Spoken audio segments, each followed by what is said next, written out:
All right, I thought it was better today from the standpoint of how we go about practicing.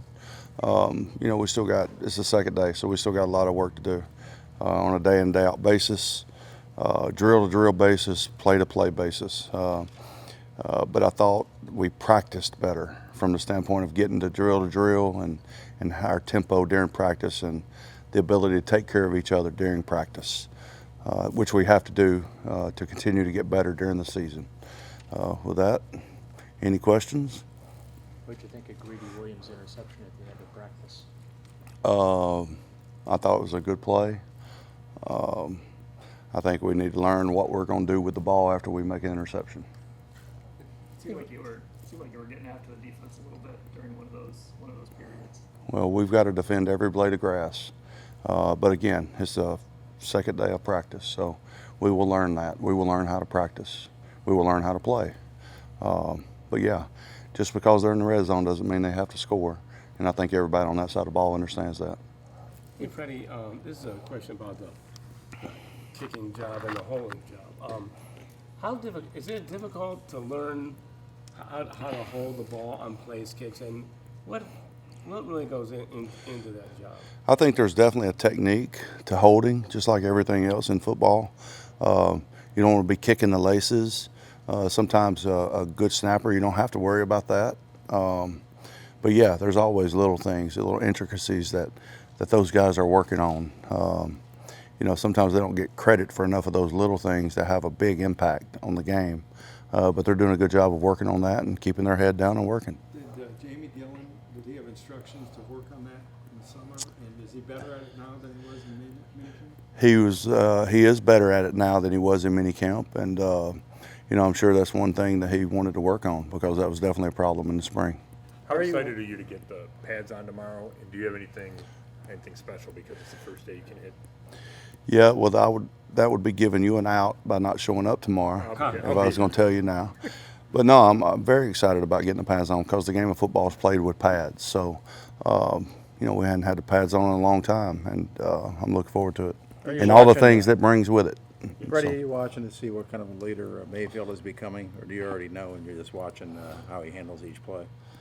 I'm just trying to, or I'm not trying, everybody's trying to make sure he's surrounded with the type of atmosphere to get better every play. The leadership stuff is either you got it or you don't. You can enable leaders to be leaders, or you can diminish it. I'm never going to diminish it. He's a natural leader. People follow him, but we've got several natural leaders and people follow. But from a football player standpoint, we just want to keep our head down and continue to work. And Baker wants to do the same thing, and that's what we're going to do. When you went back and watched probably the films in the offseason, because obviously you were on the offensive side of the ball last year, was Schobert's number of missed tackles that glaring? Yeah, he led the league in them, but when you go back and watch it, was it that much of a problem as you analyzed his play? Well, I think anytime you have missed tackles, it's a problem. And, the amount, I don't know if the amount matters, but when those missed tackles happen, certainly do. You're going to miss it. They get paid on the other side of the ball, too, so you're going to have good players on the other side of the ball. But we definitely need to eliminate some missed tackles. What did you think of his, when you go back and watch his films? He's been here a couple of years. What stands out to you with him? I think he's a very conscientious guy that wants to do well. He's an intense guy. And I think a lot of his missed tackles falls on technique, and you can get better at technique. And I think he's put the effort in, and I think he'll be a much better tackler this year. Were the gassers the result of like a big competition of that last play? It was, yep. Will you set that up every practice, the final competition? I'll set it up when I see fit, but whether it be a everyday thing, I don't know. When we get these pads on, some of that competition is going to take care of itself. I don't think you had one yesterday, did you? We did not. I wanted to see how we came out of practice from a health standpoint and a conditioning standpoint. I just felt like we needed it today. Will you have some tackling to the ground periods? Will there be anything like the siren period? There won't be anything like the siren period, but we will have some tackling. I don't know if we'll go to the ground, but our running backs will get hit. Our quarterbacks will not get hit. And if they do, you'll see some more of that running. But yeah, we'll have some We'll have some full contact. You got to show up tomorrow, Mary Kay. All right, come on. Is Landry on kind of a pitch count right now, or no? Does it look like a lighter day? Well, I will say this, the NFL does a tremendous job of giving you information from the standpoint of when most injuries occur. And most injuries occur in the first 5 days of training camp. And if you want to extend it even more, it's the first 8 to 10 days of training camp. So, you know, we're trying to be conscious of that. A lot of these guys, there's only one way to get in football condition, and that's actually playing football. I don't really care what they've done until they put pads on and they start running routes on a consistent basis and getting in huddle and running more routes. They never build endurance. And the difference between endurance and being in shape is continuing to play over and over and over and over again, continuing to play plays and not coming out. That's how you build endurance. And once you have endurance, you can eliminate injuries. So, yes, a bunch of our guys are on kind of quasi pitch counts right now, just from the standpoint of we understand that that's the most immediate threat to injury is these first 5 to 8 days. Soft tissue injuries. Fred, we see Jarvis Landry making these catches and his flamboyance. What's he like in meeting rooms? Jarvis is a very conscientious guy. He wants to do well. He wants to do exactly what he's being coached to do. Takes good notes. He doesn't sleep. Doesn't use his phone. You know, so. You meant that's 2 days in a row you mentioned that. You can't tell me you have guys on their phones in your meetings. I'm telling you, I don't, and I won't. So, anyway. How long is it going to take you to? Excuse me. I know the phone is such a big part of people's lives these days that you have to make sure that they're aware that they know that they're not supposed to have phones. So, you know, we're not going to have that. We don't have guys like that. We don't have guys that you have to get them off their phone, okay? And I'm just saying it just in case you insinuated anything. No, I know you wouldn't know. How Would long is it you? going to take you to find Good job. a right guard? I don't know. Can't answer that. I don't know. What do you anticipate? What's kind of the schedule for that competition to play out? I can't really answer that. I know that Pat's going tomorrow, and we'll continue to gather information, continue to evaluate, and continue to try to get everybody up front better, and we'll see who comes out of it then. Now, the right guard position is the only one at which you don't have an incumbent, if you include Robinson's 8 games. Is that Right. part of the reason there's a competition only at, a visible competition only at that spot? Well, I think everybody's competing, and if they're not, we don't want them here.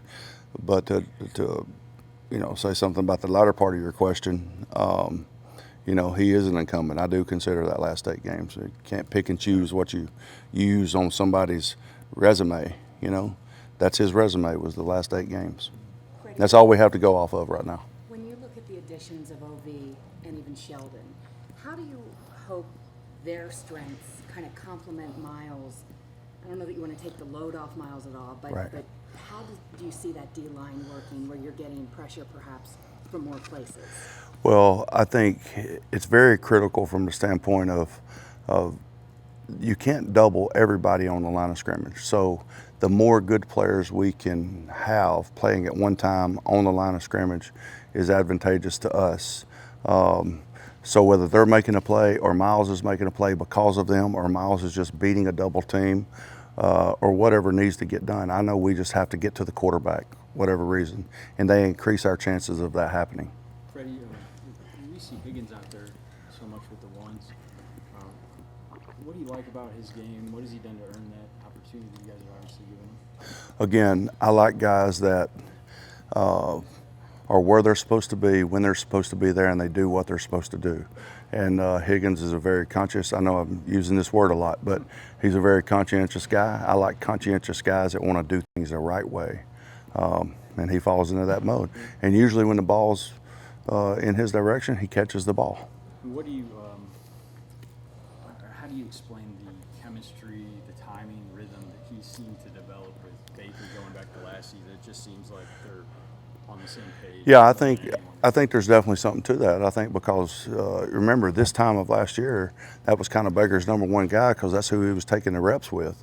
So I think there's definitely a relationship there from the standpoint of he kind of knows what he's going to do when he's going to do it. Hey, Freddie, with Greedy, it seems like he gets his hands on a lot of balls, and we saw some of that in mini camp and then today. When you look at that, what do you think he needs to work on, right? I mean, obviously when he makes breakups and interceptions, that's good, but where does he need to get better?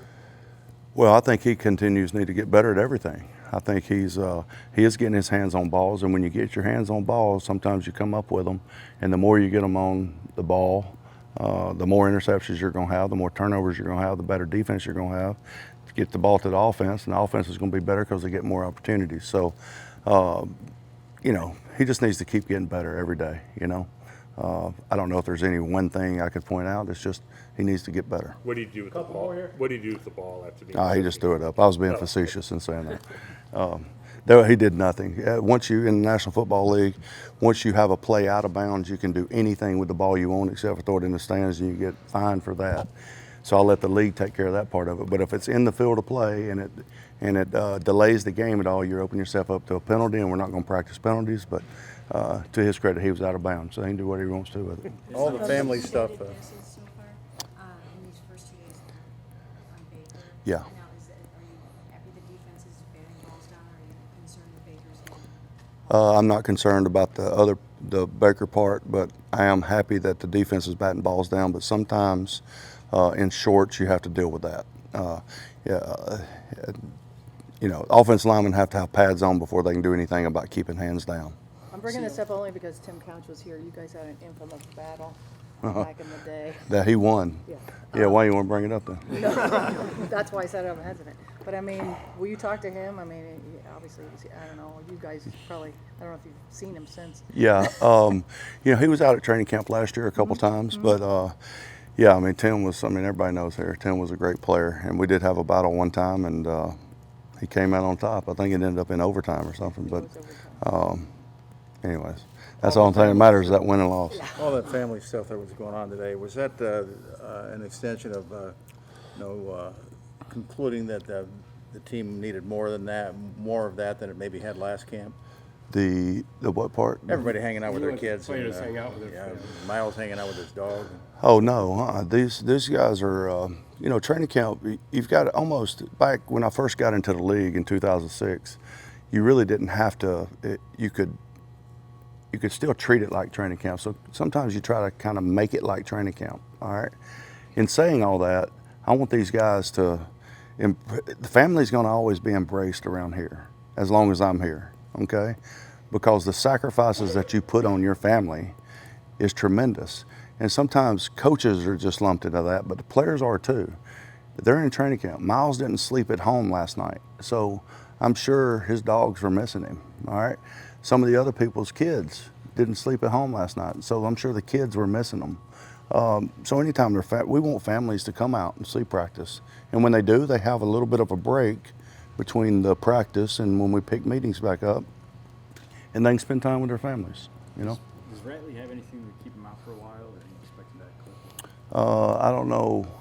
I don't know if anything's been released or not, but you know, Ratley has a little setback, but he'll be fine.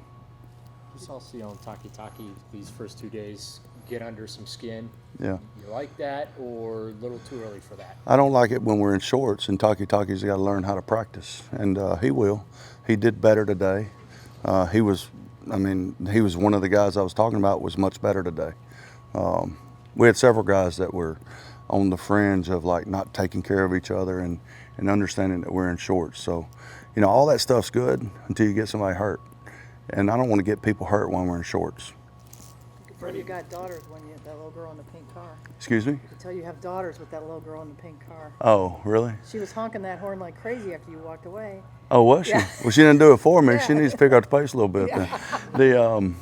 Yeah, I thought you were talking about my daughters. Like, No, they made a surprise trip there and like. At the end there. Yeah. Oh yeah, that's one of our coach's daughters, and again, I mean, families are welcome around here, and you'll see more of that when we get through and with training camp and stuff like that, even during the season. You know, we're inclusive. Family sacrifice a lot. And just like our fans, somebody asked a question yesterday about our fans. I mean, you know, our fans deserve to come out and see us practice. Our families do too, and any moment we can get with them is always special. But that's pretty cool, Last one Freddie, here. because a lot of, you know, we've been through a lot of training camps where the coaches don't seem to have that attitude about family. Yeah, I don't care about the coaches you've had before. Right, I but where does mean, it come from you, I guess what I'm asking. well, it's just I don't know. I don't know where it comes from. I don't know where it comes from. I just think that's the way you should do it. You know. We were in, and I don't mean to throw your question off. We were in Oxnard when I was in California for training camp. We were in Flagstaff in Arizona for the most part. And on the weekends, sometimes families would come up, and when families come up, that's what would happen. I mean, you spend some time with your family after practice. And then when we moved back to Glendale with training camp, when families come out, you know, they were just, you know, they were out there. So I don't know what, I really wasn't trying to be funny. I just don't know how it's been around here in the past, but I just know one way. I mean, and those families sacrifice, and they're going to be a part of it as much as possible.